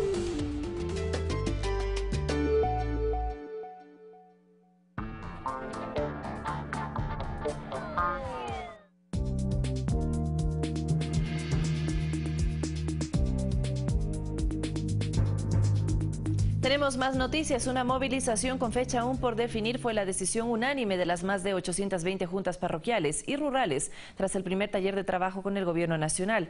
Con la presencia del jefe de Estado se repasaron otros proyectos del plan gubernamental que tendrá como socio estratégico al CONAGOPARE. Con miras a desarrollar los componentes del plan Toda una Vida, el presidente de la República, Lenín Moreno, convocó a la forma de representación gubernamental más cercana a la ciudadanía, las juntas parroquiales y rurales del Ecuador. Aquí en el primer taller de diálogo se plantearon dos temas desde el Ejecutivo. El primero, el fomento de la productividad en el campo. Y la mejor forma de hacerlo es proporcionarles los elementos para lograrlo. Ustedes van a tener, los hermanos campesinos van a tener un kit de producción, en el cual van a estar de acuerdo a la región, incluidas herramientas que van a reemplazar a las herramientas viejas, que lastimosamente en más de una ocasión, debido a los escasos recursos económicos, no se los cambia. El otro tema planteado fue sobre cómo continuar con la calidad de la educación sin que esto reste eficacia. O el momento en que ampliemos su capacidad de utilidad y servicio, dotándoles principalmente de transporte para que esos niños puedan llegar. Los niños no pueden caminar 12, 15 kilómetros diarios para llegar a una escuela, pues por más de calidad que sea la escuela. El CONAGOPARE respalda estas iniciativas al punto que se anunció una movilización para defender la gestión del presidente Moreno. Y hemos resuelto de manera unánime convocarnos a una gran movilización nacional en los próximos 15 días. Son 822 juntas parroquiales las que conforman el Consejo. Alex Llanos, Ecuador TV. Hoy el cantón Sicchos en la provincia de Cotopaxi tendrá la visita del jefe de Estado. Representantes de los pueblos indígenas y de sectores productivos tienen listas las propuestas que serán entregadas al primer mandatario. Sicchos es uno de los 7 cantones de la provincia de Cotopaxi, con una extensión territorial de 132.000 hectáreas y una población aproximada de 26.000 habitantes. La visita anunciada del presidente Lenín Moreno genera expectativa. Una persona sensible, como decir, para poder dialogar diferentes planteamientos. Yo pienso que es muy importante convocar a la ciudadanía y yo pienso que estaremos respaldando el trabajo que está haciendo el presidente Lenín Moreno. Diversos serán los planteamientos a entregarse al primer mandatario, entre ellos impulsar la producción agrícola y ganadera, así como el turismo en el sector lleno de riqueza histórica. La momia de Atahualpa. Entonces, a partir de eso y a partir de los vestigios que existen en este sector, hacer un gran proyecto que permita dos cosas. Primero, el desarrollo turístico y obviamente el mejoramiento de la economía de la región. Sicchos quiere dejar ejemplo de permanencia en el campo. Para ello, esperan ser escuchados en sus planteamientos. Y nosotros también como asociación ser un referente para los diferentes sectores del país, que no solo se puede vivir en la parte emigrando a la ciudad, sino también aprovechando los recursos que tenemos en el campo. Un 70% de áreas protegidas tiene el cantón Sicchos, por lo que impulsar el turismo comunitario fortalecerá el aporte productivo. En Cotopaxi, Máximo Barba, Ecuador TV. Hoy 9 de agosto se conmemora el Día Internacional de los Pueblos Indígenas. En el Ecuador se logró importantes avances para este sector de la sociedad. Esta fecha fue establecida por las Naciones Unidas en 1994. El 9 de agosto de 1982 se reunió por primera vez el Grupo de Trabajo sobre las múltiples poblaciones de pueblos originarios de la Subcomisión de Prevención de Discriminaciones y Protección de las Minorías de las Naciones Unidas, y por tal motivo desde diciembre de 1994 se estableció como la fecha para conmemorar el Día de las Poblaciones Indígenas. A nivel mundial, esta conmemoración tiene el propósito de asentar las bases para que los estados promuevan y protejan los derechos fundamentales de las comunidades étnicas. En el Ecuador en los últimos tiempos se ha trabajado para promover los derechos de las comunidades comunidades originarias. Así lo reconoce Franklin Columba, vicepresidente de la Confederación Nacional de Organizaciones Campesinas, Indígenas y Negras, FENOCIN. Pero es importante también recalcar que ha existido algunas normativas, pero no en su totalidad como nosotros hemos planteado y hemos pedido. Yo creo que es importante que desde ese punto de vista sentemos a dialogar con el presidente y miremos dónde hay que rectificar y qué hay que rectificar. Aseguran apoyar al gobierno del presidente Lenín Moreno y su propuesta de diálogo, que les permitirá, según explican, afirmar la propuesta de la gran minga agraria, con el aporte de los sectores indígenas del país. Aquí el diálogo tiene que ser directamente con gente y con dirigentes que están totalmente con ese énfasis de darle todo ese valor y darle todo ese empuje para hacer en realidad las prácticas de las políticas públicas que implementen hacia el beneficio sobre todo al campo de la agricultura familiar campesina, al campo de la educación, al campo de la salud intercultural. A nivel mundial se calcula que existen cerca de 370 millones de indígenas que viven en 90 países y que conforman unas 5.000 culturas diferentes que luchan por el reconocimiento de su diversidad. Carlos Flores, Ecuador TV. La quinta mesa de trabajo con el tema diplomacia verde se realizó en Cuenca como parte del diálogo nacional. Sus resultados serán incorporados a la Agenda de Política Exterior 2017-2021. La quinta mesa de trabajo dentro de la construcción de la agenda de la política exterior denominada Diplomacia Verde. Aquí se reunieron diferentes representantes del sector público como de la sociedad civil. El objetivo es identificar las políticas internacionales que necesita el país para posicionar sus logros e iniciativas. Porque el Ecuador, al igual que la región en la que se encuentra el Ecuador, la Amazonía, el bioma amazónico, es una de las regiones de interés geoestratégico del planeta por esa enorme dimensión de reservas que tenemos en términos de recursos biológicos, genéticos y agua. Ecuador está consciente de la necesidad de protección del patrimonio natural y como parte del Acuerdo de París, el cual busca mecanismos para enfrentar el cambio climático, especialmente de los países que más contaminan, los que mantienen una deuda ecológica. Mucha gente nos pone como ejemplo la calidad ambiental que se tiene en Europa, la calidad ambiental que se tiene en ciertos lugares de Estados Unidos, no en todos. Pero esta calidad ambiental se consigue a costa de la destrucción ambiental de los países mal llamados del tercer mundo. En representación a nivel mundial, simplemente somos responsables del 0.15% de las emisiones globales de CO2. Sin embargo, nosotros recibimos todos los efectos del cambio climático. Juan Carlos Gintiachi, representante de los pueblos indígenas, mencionó que el objetivo es empatar las políticas públicas con los conceptos de visión ancestral. Coordinar visiones diferenciadas y hacer una sola política pública para conservar nuestros bosques y territorios. Alberto Ochoa, Ecuador TV. Y el grupo Dodge Spanish Handelsgesellschaft, empresa alemana con sede en España, manifestó su interés de invertir en nuestro país con el fin de potenciar la industria turística de Ecuador. Los representantes de esta compañía se reunieron en el Palacio de Carondelet con el primer mandatario, Lenín Moreno. Y Ecuador fortalece la confianza en el sector privado para la inversión en el ámbito petrolero. Así lo detallan expertos consultados.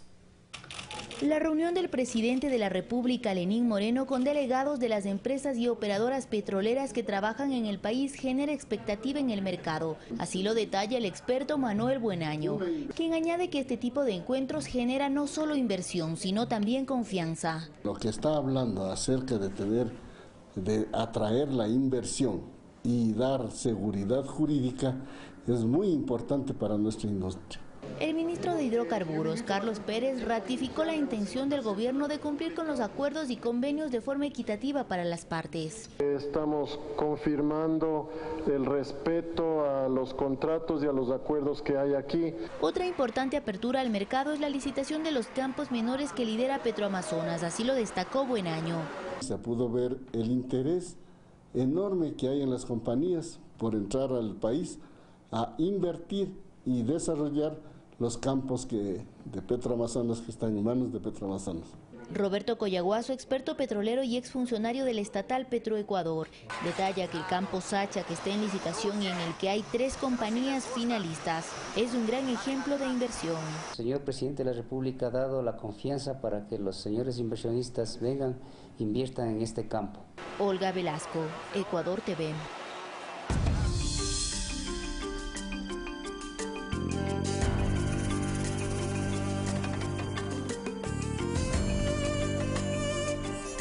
La propuesta del denominado Pacto Nacional por la Seguridad Vial será presentada al jefe de Estado. La iniciativa se sustenta en el cumplimiento a corto, mediano y largo plazo de 5 pilares, con planteamientos que van desde el reforzar la institucionalidad hasta mejorar la respuesta ante siniestros de tránsito. Los datos sobre siniestralidad ameritan la toma de decisiones urgentes en materia de vialidad.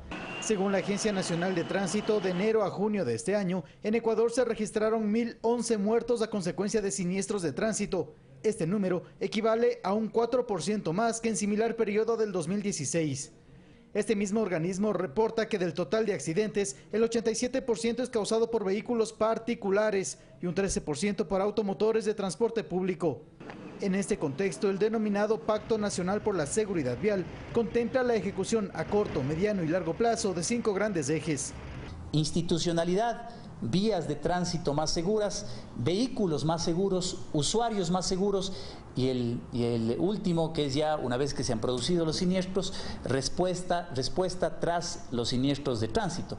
Esta iniciativa será presentada el próximo miércoles al presidente Lenín Moreno. Lo que estamos yendo a hacer diferente es tener una mayor vinculación de todos los actores, ya no solamente desde el gobierno realizando controles, sino fundamentalmente con una participación muy activa en temas de capacitación, de concienciación. El pasajero haciendo lo propio, en este caso se ha impulsado para que el pasajero denuncie también actos de excesos en los buses, en este caso exceso de velocidad o exceso de pasajeros o maniobras peligrosas en las vías. La meta con el Pacto Nacional por la Seguridad Vial es lograr que hasta el 2020 Ecuador logre alcanzar una tasa de 11 fallecidos por cada 100.000 habitantes en materia de accidentes de tránsito. Javier Ceballos, Ecuador TV. Con la realización de varios actos culturales, la Presidencia de la República se suma a la conmemoración por los 208 años del primer grito de independencia del 10 de agosto de 1810. Entre estos eventos se destaca la obra teatral Sueños de Revolución, la cual tiene una duración de 45 minutos y nos traslada a los acontecimientos previos y fundamentales para la gesta heroica que dio inicio a la independencia de nuestro país.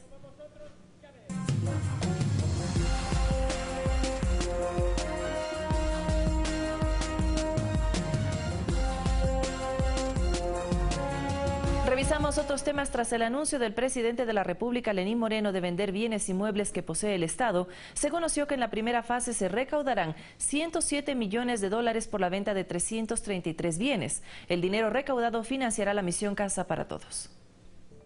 El anuncio lo hizo el presidente de la República en su informe semanal de los lunes.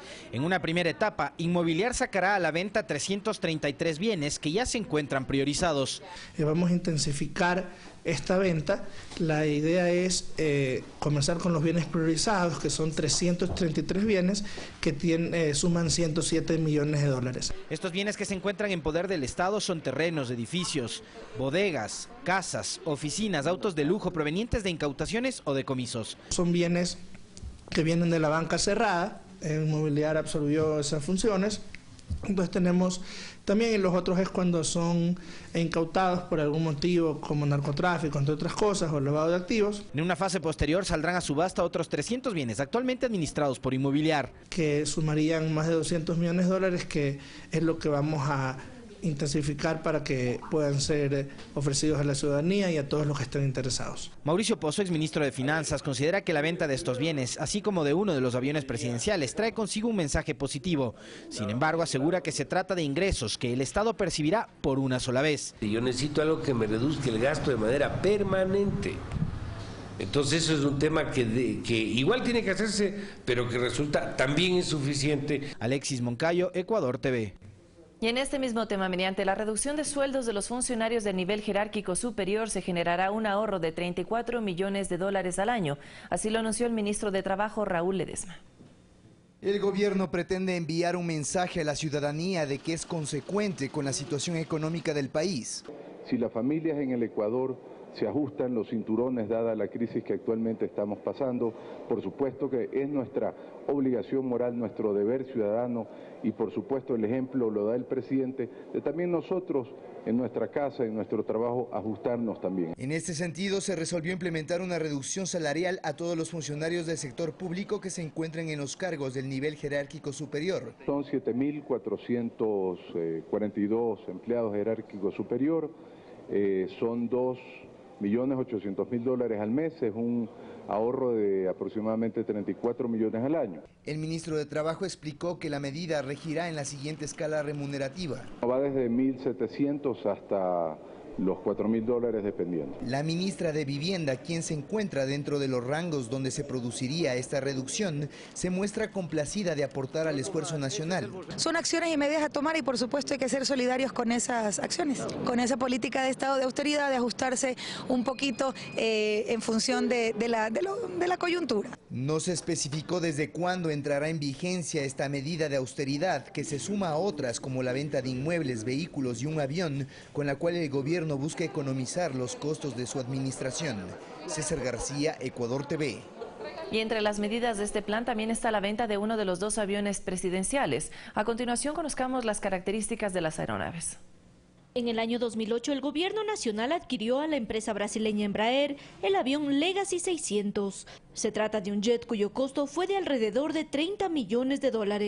La aeronave de corto alcance es utilizada para vuelos nacionales y regionales por Sudamérica, Centroamérica y Norteamérica hasta el sur de Canadá, lo que significa viajar 6.000 kilómetros sin escalas.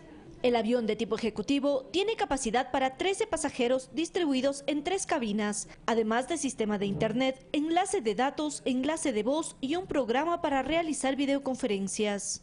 Mientras que en el año 2013, el gobierno adquirió un segundo avión presidencial Falcon 7X de la firma francesa Dassault. Se trata de un jet ejecutivo de largo alcance y cuyo costo fue de alrededor de $50 millones.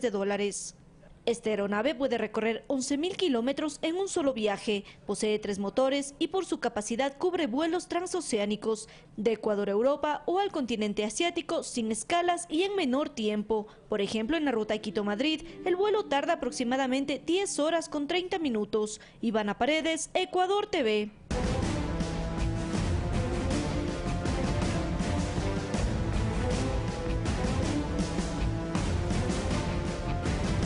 Por presuntamente favorecer con su resolución al excontralor Carlos Polit, el conjuez de la Corte Nacional de Justicia, Marco Maldonado, es investigado por la Judicatura. Esto sobre la base de un audio presentado por la Fiscalía en el caso de corrupción Odebrecht. En la formulación de cargos en contra del excontralor Carlos Polit por concusión, el fiscal Carlos Vaca Mancheno presentó una grabación de una conversación entre el ejecutivo de la compañía Odebrecht, José Conceizao Santos y Polit. En dicho audio, Conceizao Santos preguntó sobre la denuncia de la autodenominada Comisión Nacional Anticorrupción en torno a la refinería del Pacífico, y el excontralor respondió que le pidió al juez que la declare maliciosa y temeraria. Ante esto, este martes, el presidente del Consejo de la Judicatura, Gustavo Yalc, anunció que se abrió un expediente en contra del conjuez Marco Maldonado. Vamos a investigar la relación existente entre lo que se menciona en ese audio y lo que ocurrió en esa providencia judicial. Dicho conjuez ya tiene otro expediente levantado por presunto tráfico de influencias, indicó Yalc, quien además detalló que si las investigaciones derivan en el ámbito penal se pasaría el caso a la Fiscalía General. En principio podría decirle que estos hechos gravísimos podrían encajar en la tipicidad de los artículos del 109 del Código Orgánico de la Función Judicial, es decir, de destitución. La supuesta injerencia de Polit en el conjuez se derivaría de los negocios que mantenía con Odebrecht. Es así que la tesis de la Fiscalía sobre Carlos Polit se basa en que el excontralor recibió $10.1 millones de Odebrecht.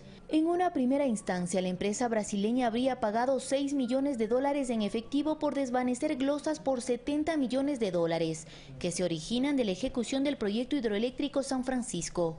Posteriormente se le habría entregado $4.1 millones más por emitir informes favorables a los contratos adjudicados a Odebrecht, monto que se canceló en efectivo, y $1.700.000 en 3 transferencias a las empresas inmobiliaria Cosani y Plastiquim S.A. Ambas, según investigaciones de Fiscalía, estarían vinculadas a Mauricio Neme y Estefano Isaías Dazum, este último hermano de los prófugos de la justicia ecuatoriana William y Roberto Isaías Dazum. No descartamos que potencialmente otros funcionarios de Contraloría podrían estar también involucrados. Aunque se dictó orden de arresto domiciliario en contra de Carlos Polit, el exfuncionario se encuentra en Estados Unidos. Olga Velasco, Ecuador TV. Y en otro ámbito de la información le contamos que cientos de personas se dieron cita la noche de este martes en el Parque Ichimbía para disfrutar del concierto Clásicos del Rock, donde la banda Bajos Sueños junto a la Orquesta Sinfónica Nacional del Ecuador entonaron canciones de reconocidos grupos como Kiss, Metallica y Scorpions. El Ministerio de Cultura organizó este evento con el propósito de conmemorar el Día de la Cultura. Raúl Pérez Torres, titular de esta cartera de Estado, también asistió al evento. Es el abreboca para el Día Nacional de la Cultura. Se van a inaugurar 3 museos, el Museo Etnográfico, el Museo de Arte Moderno y el Museo de Instrumentos Musicales, quiero decir reinaugurar. Y tenemos algunas festividades que vamos a hacer también en el Ministerio de Cultura, en la Plaza de la Cultura. Quiero aprovechar para felicitar, para llamar a todos los gestores culturales a decirles que no solamente debe haber un día de la cultura, sino todos los días de nuestra existencia.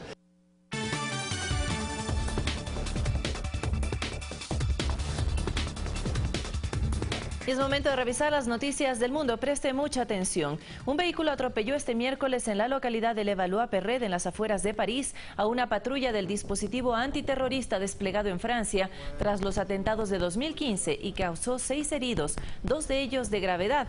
La Fiscalía indicó que la investigación apunta a acusar a los implicados de intento de homicidio de miembros de las fuerzas de seguridad en conexión con una operación terrorista. El hecho ocurrió a las 8:30 de la mañana, hora local. Corea del Norte amenaza con atacar las bases de Estados Unidos en la isla de Guam. Por su parte, Trump responde y asegura que el régimen de Pyongyang se encontrará con fuego y furia, mientras que en China asciende a 19 el número de muertos por el terremoto que sacudió el sur de ese país. Aquí un resumen. El régimen de Corea del Norte elevó la tensión verbal en torno a la península coreana con amenazas de atacar las bases militares de Estados Unidos en la isla de Guam. El mensaje intimidatorio vino de parte de un portavoz de las fuerzas estratégicas encargadas del programa de misiles de Pyongyang. Por su parte, el presidente estadounidense Donald Trump advirtió a Corea del Norte que se enfrentarán al fuego y la furia si mantienen sus provocaciones. El presidente de Venezuela, Nicolás Maduro, pidió a los países de la Alianza Bolivariana de los Pueblos de Nuestra América, ALBA, que convoque una cumbre para restituir el diálogo latinoamericano y las normas de respeto al derecho internacional. Estas declaraciones las realizó durante la cumbre extraordinaria de cancilleres en Caracas. A 19 asciende el número de muertos en China por el terremoto registrado este martes de magnitud de 6.5 grados en la escala de Richter. Otras 247 resultaron heridas. La Oficina de Información del Gobierno Provincial de Jinsankau aseguró que continúan las labores de rescate de personas que están reportadas como desaparecidas. 34.000 turistas fueron evacuados de la zona afectada. Tras varios meses de ser representado por abogados públicos, Joaquín El Chapo Guzmán ha contratado a un notorio y polémico abogado para defenderlo. Se trata de Jeffrey Lichman, el estadounidense que defendió al jefe de la mafia, John Angelo Gotti, quien enfrentó 4 juicios por asociación delictiva que terminaron en juicios nulos. Lichman dijo que representará al líder del cártel de Sinaloa desde la próxima audiencia el 14 de agosto. Australia decidirá la legalización de los matrimonios entre personas del mismo sexo a través de una votación por correo, después de que el Senado rechazó una propuesta para convocar un plebiscito sobre este tema al no alcanzar la mayoría absoluta. Fanny Lara, Ecuador TV. Son las 8 de la mañana con 2 minutos y nos queda tiempo para revisar lo que circula en las redes sociales. Veamos a continuación. Este 9 de agosto se conmemora el Día de la Cultura Ecuatoriana. El Ministerio del Ramo se refirió al respecto en su cuenta de Twitter. Hoy es el Día de la Cultura en Ecuador. Saludamos a quienes dedican su vida al arte y la gestión cultural. Y también hoy es el Día Internacional de los Pueblos Indígenas. Ecuador TV tuiteó lo siguiente: 9 de agosto, Día Internacional de los Pueblos Indígenas. Te mostramos varios datos sobre las nacionalidades indígenas del Ecuador. Y la red social de Twitter también de nuestro canal recuerda a la ciudadanía que del 9 de agosto al 13 de agosto el centro histórico estará peatonizado desde las 18:30. Esto por la Fiesta de la Luz que se vivirá en el centro histórico de la capital. Todos invitados. Y preste atención, el EQ 911 de Esmeraldas publica lo siguiente: si vives en el perfil costanero del Cantón Río Verde, participa del simulacro de terremoto y de tsunami. Hoy estamos en día martes, así que preste mucha atención a lo que se viene a nuestra agenda. Hoy es miércoles, tenemos lo que se viene a continuación. El presidente Lenín Moreno estableció la figura de diálogo social nacional como mecanismo para la generación de acuerdos que aporten a la gobernabilidad del país. El Ministerio de Cultura y Patrimonio abre las mesas de diálogo social nacional, sector cultura, capítulo Pichincha, a las 9 horas en la sala de Metro Aguilera Malta de la Casa de la Cultura Ecuatoriana. La FEI y el Ministerio de Agricultura invitan a la Asamblea de Respaldo al Gobierno Nacional del presidente Lenín Moreno y comprometerán su apoyo a la Gran Minga Nacional Agropecuaria desde las 10 horas en el auditorio del MAGAP. Desde las 8:30, el Consejo Productivo y Tributario se instala en la Mesa Sectorial Automotriz a desarrollarse en el Centro de Exposiciones Quito. A las 9 horas se desarrolla el taller conversatorio cuyo objetivo es promover nuevas reformas de ley que impulsen la revisión técnica vehicular para evitar más siniestros en las vías y la pérdida de vidas humanas por accidentes de tránsito en el Hotel Alameda Mercury.